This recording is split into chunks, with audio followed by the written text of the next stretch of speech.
have another month or so before the next FIFA window when the World Cup qualifiers resume. And the reggae boys are still in with a chance of making it to Qatar. What is crucial now, though, with this confidence booster going into the November games, we have to call out the JFF General Secretary, Mr. Dalton Wint, as well as the Reggae Boys management team, to make sure them get everything right administratively with travel arrangements and logistics, etc.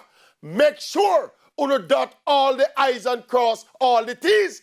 Ensure that all the ballers arrive and are ready to play with whatever they want to make them comfortable.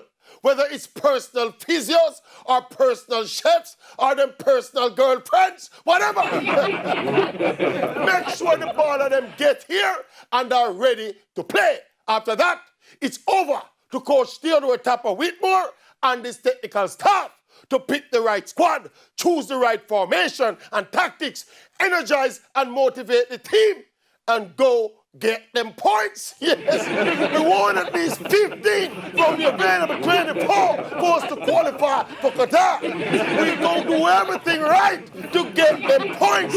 No excuses, no explanations, no miscommunication, okay?